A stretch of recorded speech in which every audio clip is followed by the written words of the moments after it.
As if this image by itself wasn't mind-blowing enough, I have got something to show you guys tonight in the historical imagery layers that is gonna blow your mind. It confirms that they know about this and that there are people down there now, whether it's the Chinese, whether it's us, whether it's the Russians, I don't know who, but there are people down there now investigating something under the ice that isn't just scientific in nature, meaning they're not just taking plant and animal samples.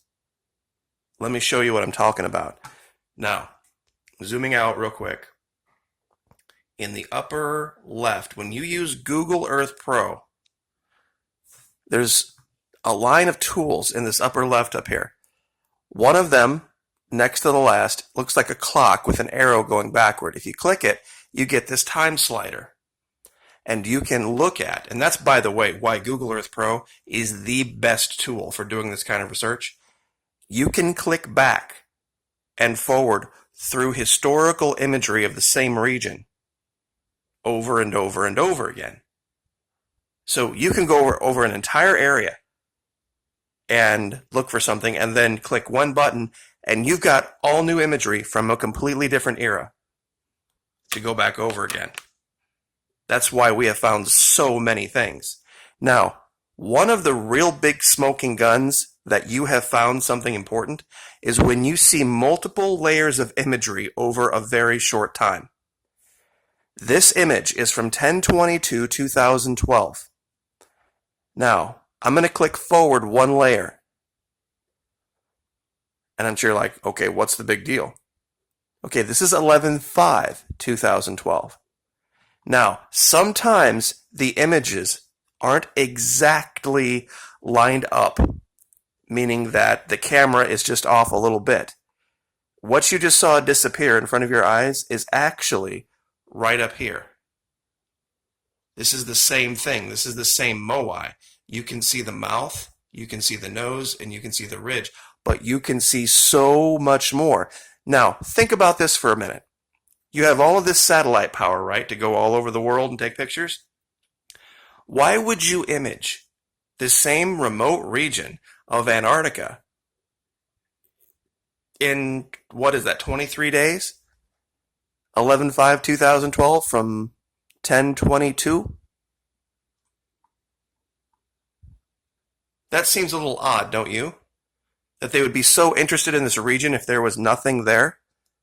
Oh, but it gets better. Let me zoom out farther and go back forward. Okay, so let's get our bearings. This is the Moai. Look behind it now. You see, this is what they were trying to hide with the other image.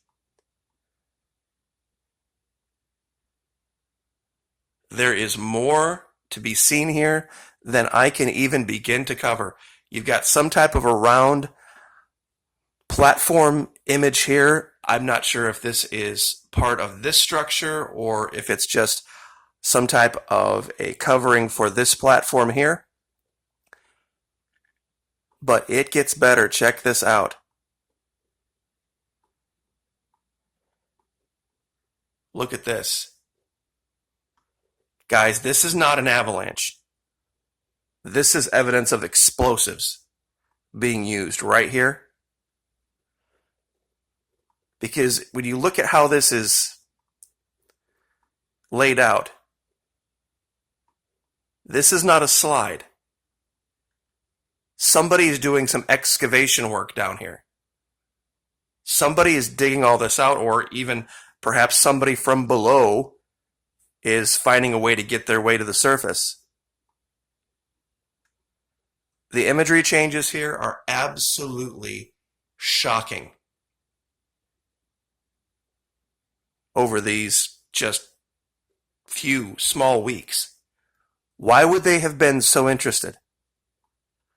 What did they see? I know exactly what they saw. They saw the Moai head.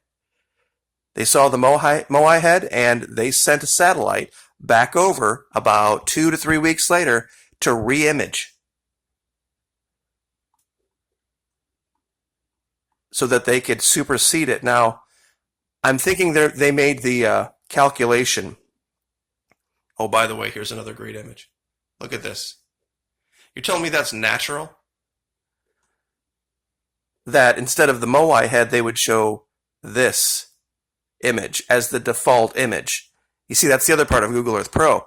When you click off the time slider, you're going to go to a default image. Now, this is the default image they use. Anything look familiar?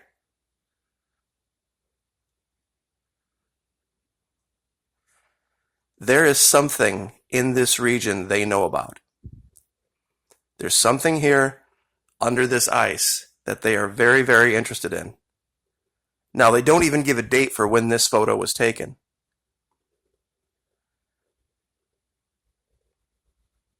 They say 5/10/2020, but that's just today's date. Apparently, okay, this is 11/5/2012, and then we get back to 10/22/2012. Now, there's even another deeper layer to this. And I should have covered it in yesterday's video, but I didn't. We're going to cover it now. The people of Easter Island, the Rapa Nui, the ones that built the Moai heads that we're all so familiar with, they have a religion, a cult, that worships the Birdman. Now, many of you will know what that means if you've been with the Antarctica investigation for any amount of time. We have shown so many images down here of birds. And let me give you a real good example of one real quick.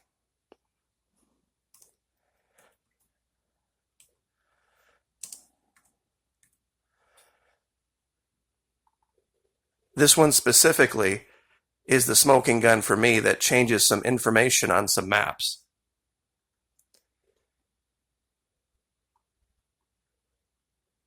That's not an accident. But what's the information on maps that this changes? Let me go to that real quick.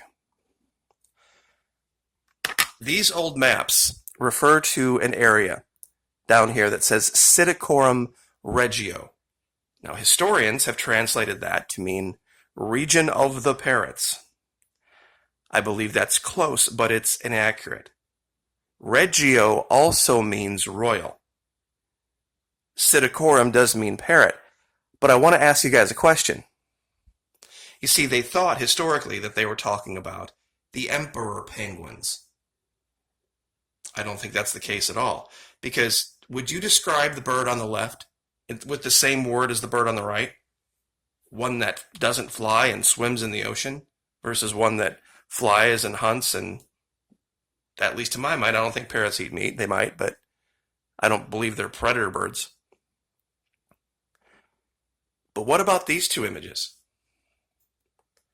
You see, the bird on the left is what they call a royal ParrotFinch. But for a royal ParrotFinch to be described down there, you would have needed a whole different ecosystem. Now, this image that I just showed in Antarctica looks a lot more to me like a royal parrotfinch. And I'm not saying that this image that we're looking at is an actual royal parrotfinch. I believe it's some type of an homage to one, because we see this over and over again. Let me show you something else in Antarctica that I've not ever shown before. It's a correlation. All right, you see this homage to the parrotfinch right here, right? Look just above it.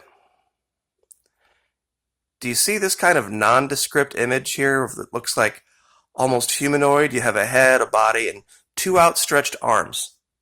Now, some would say that's not what that is. Well, it would be very odd to be able to show this twice, wouldn't it? This exact image twice.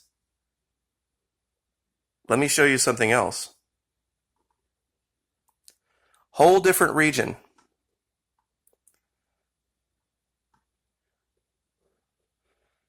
We have the head of a bird up here, very clearly. We have a bird getting ready to take flight here. We have a larger, what seems like a different type of bird, and a smaller one here. But what do we have here? A kneeling figure, arms outstretched. See, this is another one I got a lot of pushback on. It's clear that on the side of this mountain, what they've done is they've had some type of hydrophobic coating put on this, or what we're looking at is in relief, meaning these areas are higher, and that's why the snow hasn't stuck to them. Now, look at this image here of this guy kneeling with his hands out. Okay? Let's go back here.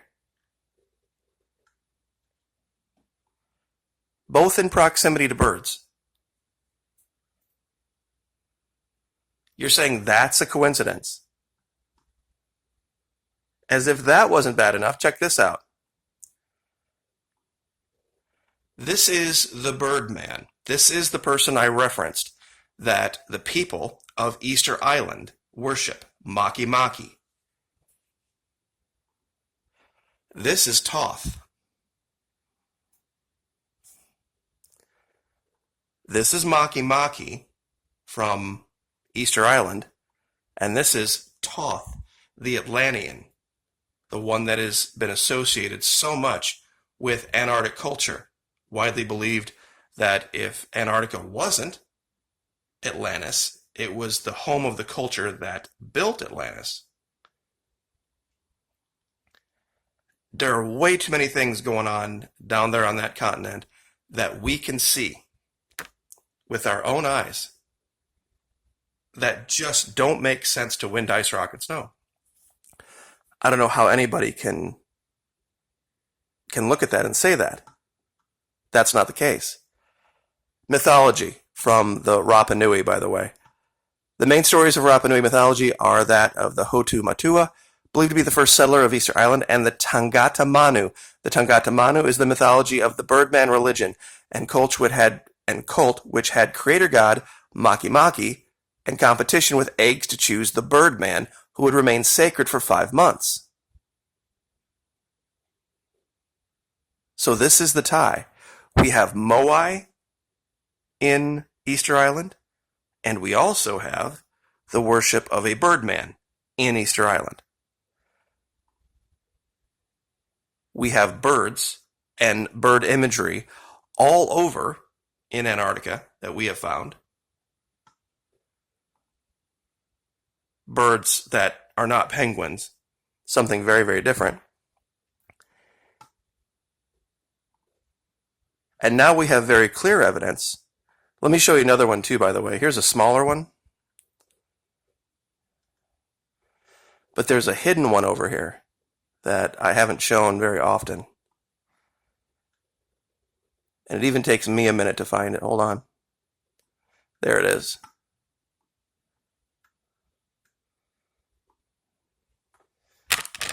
It's kind of hard to see with the light, but if you look dead center of your screen, you'll see an open beak right here, and you'll see a right eye, and you'll see a left eye.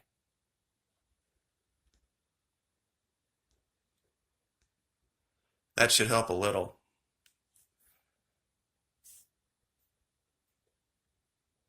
So, once again, I truly, honestly believe they know. Who they is, it's hard to say. It really is. It could be a conglomeration. It could be one country. It could be many countries. It could be a combination of them and a culture down here that we don't know about. But they are trying to hide it. And here at the end of the video, I'm going to probably do something I'm going to regret. But I'm going to ask you flat earthers just to consider something for 1 minute. Right about the and for those of you that aren't aware, I have absolutely no use for flat earthers. They're a cult unlike I've ever seen. Could it be possible, flat earthers, that right about the time they were releasing Google Earth Pro to the public, and they knew about all this imagery down there, that they didn't want people to investigate, they didn't want people to look at closely? Would it be possible for them to have snuck a couple of guys, perhaps CIA guys, atheists like Eric Dubay, to use all sorts of psychological operations techniques to make you believe something like flat Earth that isn't true. Using all sorts of partial truths and things like, I can't perceive this spin, when everybody knows the only motion anyone ever perceives is relative motion. And it just cracks me up that people quote the Bible when the person that started all of this is an atheist and has ties to the CIA. One great way to keep a whole bunch of people from not looking at Antarctica is tell the whole world that it doesn't exist. Especially the people that would do the investigating. People like you and me. Let's give them some make-believe story like flat Earth, and let's send them down chasing that rabbit hole so that they don't look at what's really going on. Could that even be possible? Before we leave, let's look at one more thing. Some of you asked about the lines. We spent a lot of time correlating all of these Pentagons around the world, but the one I want to talk about is here on Easter Island. And once again, you have to find it in layers. In this entire region, almost completely devoid of trees, there is an area shaped like a pentagon, just like so many others that we have found around the world. And at this point, this one little tiny point, these lines converge. You can draw a straight line back to French Polynesia, where there's also a pentagon. And it lines up with this pentagon out in the middle of the Argentinian desert. The initial one that we found was here in Brazil.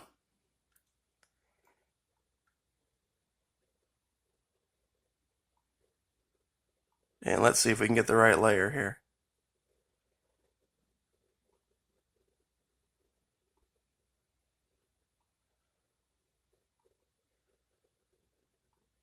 It has been a while since I have... There it is. Okay. Carved out of the jungle in Brazil is a pentagon, nearly perfect in shape, that is the exact same dimensions as the interior courtyard of the Pentagon in Washington, D.C. Why would that be? So when you hear me talk, if you haven't watched this or you've not seen these videos, talk about the Pentagon networks, we found these locations just like this all over the world. They are everywhere. There's one in the Yucatan, D.C., they are all over the north, all over Europe, everywhere. We've even found them in Antarctica with no good explanation. So anyway, I will leave it there. Like, share, subscribe.